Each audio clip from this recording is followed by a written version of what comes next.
नमस्कार मित्रांनो, H Marathi story king चॅनलमध्ये आपलं सर्वांचं स्वागत आहे. आज आपण पाहणार आहोत श्री स्वामी समर्थ यांची एक कथा. आजच्या आपल्या कथेचं शीर्षक आहे देव आणि विज्ञान.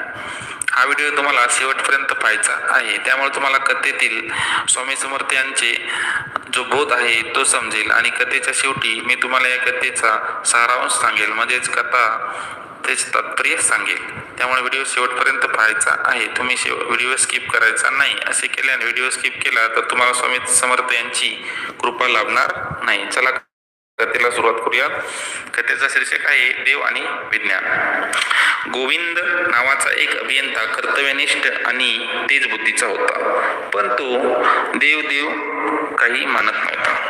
त्याच्याप्रमाणे कर्तव्य जगात सर्व काही होतं, पण त्याची पत्नी आणि आई धार्मिक आणि स्वामी भक्त होते. कितीही म्हटलं तरी गोविंद ईश्वर भक्ती करायला तयार नसतो. एकदा विहीर खननासाठी भूमिपूजनाचा कार्यक्रम असतो. अभियंता म्हणून गोविंदलाच पूजनाची मानकरी ठरवलं जातं, पण गोविंद या सर्वाला पाखंड म्हणून कुदाळी घेऊन पहिला वार जमिनीवर घालायला जातो.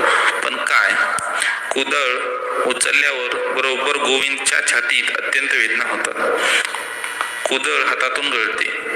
वैद्य बुवा याला हृदयविकाराचा झटका सांगतात आणि गोविंद जेमतेम 2-3 दिवसाची सोबती आहे असं सांगतात.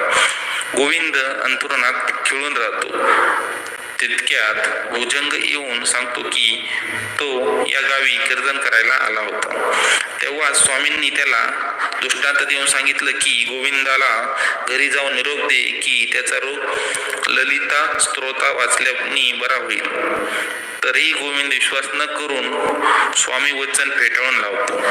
घरचे फार गयावया करतात, तेव्हा त्याच्या खुशीसाठी गोविंद मन नसतानाही ललिता स्तोत्र वाचतो. 2-3 दिवसानंतर वैद्यबुवा निदान करून सांगतात की गोविंद पूर्णतः रोगमुक्त झाला आहे. गोविंद तर थक्क होतो. स्वामी वचनाची महत्ता त्याला कळते. सर्व लोक स्वामी दर्शनाला येतात. गोविंद म्हणतो, स्वामी, माझ्या तुमच्यावर विश्वास नव्हता, तरी तुम्ही मला रोगमुक्त कसे केले? स्वामी म्हणतात, अरे, तुझा विश्वास नव्हता, पण तुझ्या परिवाराचा तर होता ना. अरे, आम्हाला आमच्या भक्तीसाठी तुला बरं करावं लागलं. अरे, विज्ञानावर विश्वास चांगला आहे, पण त्याच्या कसोटीवर जे सिद्ध होत नाही ते खोटं आहे असं मानणं चुकीचं आहे. जिथे विज्ञानाचा प्रांत संपते तिथूनच देवांचा प्रांत सुरू होतो. तुझा विज्ञान सुद्धा ईश्वरांनीच बनवला आहे. जसे तुम्ही सुशिक्षित लोकांना अशिक्षित लोकांची कीव येत नसते. आध्यात्मिक उंची गाठून ईश्वरी साक्षात्कार झालेल्या लोकांना तुमच्यासारखे ईश्वराला न मानणारे पडत मुलांची कीव येते. तात्पर्य, ज्याप्रमाणे तुम्ही विज्ञानावरती विश्वास ठेवता त्याप्रमाणे आपण देवावरती पण विश्वास ठेवला पाहिजे. कारण की देव आहे म्हणूनच विज्ञान आहे, हे सिद्ध आहे, हे खरे आहे. कारण की सर्व देवापासूनच सुरुवात झालेली आहे या सृष्टीची.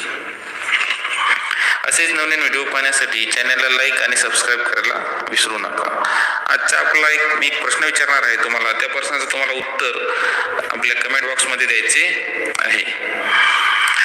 भगवान शंकर यांचे जे पुत्र आहेत श्री गणेश यांचं तुम्हाला कुठलंही एक नाव सांगायचं आहे आजच्या आपल्या एका व्हिडिओमध्ये. त्यांची अनेक नावे आहेत, त्यातील तुम्हाला एक नाव सांगायचं आहे जे नाव श्री गणेश यांना हत्तीचं शिर लावल्यामुळे प्राप्त झालेलं आहे. चला तर मग कमेंट बॉक्समध्ये कमेंट अवश्य करा. थँक्यू. Bye bye.